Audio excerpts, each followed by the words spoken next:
görürəm ki, bəzi klublar baş məşqçisini ayırmaq istəyir yollarını. Sumqayıt da ayıracaqmı İliçlə? Bəli, artıq özü də mətbuat konfransında da bununla bağlı açıqlama verdi ki, müqaviləm bitib və hər hansı bir başqa təklifi yoxdur ki mənə. Və son olaraq Səfət Ünvəsəli sosial şəbəkələrdə bununla bağlı paylaşım da elədi Saşa İliç. Gedəcəyi məncə heç biz son turu gözləmədən də bunu təxmin edə bilərdik. Daha əvvəlki turlarda artıq bunun qığılcımları var idi mətbuat konfranslarında, hiss olunur. Mətbuat konfranslarında dedikləri, ümumi əhval-ruhiyyəsi çox enerjili, istəkli görünmürdü.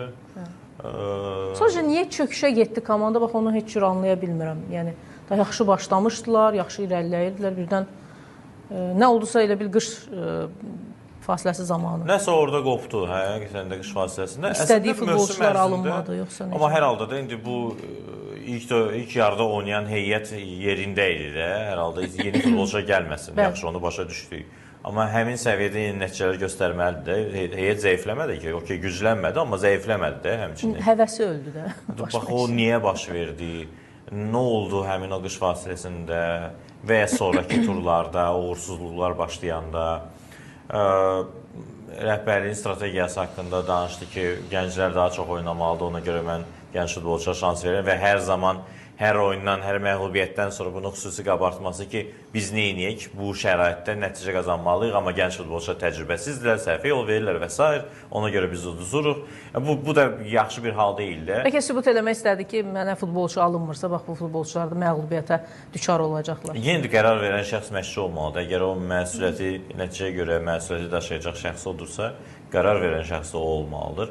Və ya hər hansı bir strategiyadan söhbət gedirsə, Sumqayıt rəhbərliyi də həmin müddətdə klubun prezidenti Riyad Rəfiq demişdi ki, bizdə onsuz da bu strategiya həmişə var. Biz məşqçilərdə həmişə istəyirik ki, gənc futbolçulara şans versinlər, nəticədən asılı olmayaraq və ya hədəfdən asılı olmayaraq, məqsəddən asılı olmayaraq.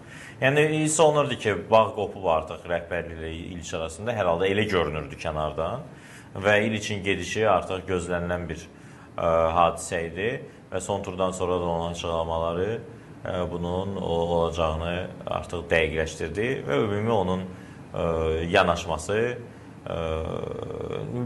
sadəcə ilk özü hər hansısa bir çözüm tapmadı. Kifayət qədər vaxt var idi. Sumqayıt səhvlərini düzəldə bilərdi.